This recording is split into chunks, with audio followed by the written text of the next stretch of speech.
Actuellement, quels sont les traitements dont nous disposons pour combattre l'incontinence urinaire? L'incontinence peut être traitée avec succès chez la plupart des patients. Si des médicaments, par exemple des diurétiques ou certains antidépresseurs, ou une maladie, je l'ai cité tout à l'heure, comme le diabète ou une vaginite atrophique, sont à l'origine du problème, il est possible d'arrêter le médicament, de lui en substituer un autre, ou bien de traiter la maladie causale.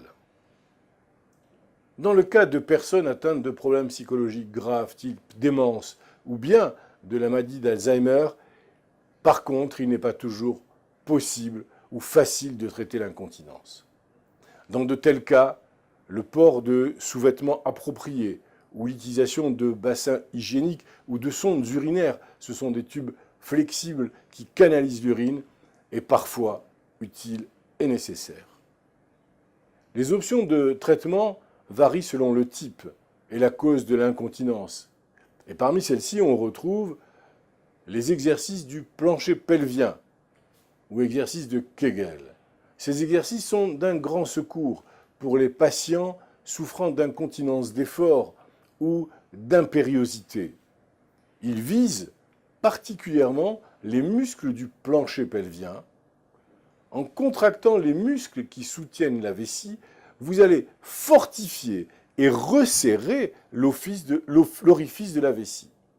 Les exercices de Kegel doivent être effectués régulièrement pour donner des résultats intéressants. Il se peut parfois attendre 6 mois pour qu'on commence à voir les pleins effets du traitement. La rééducation vésicale ou entraînement comportemental.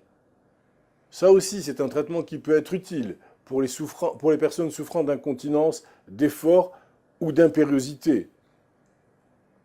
Environ 75% des personnes signaleront une amélioration.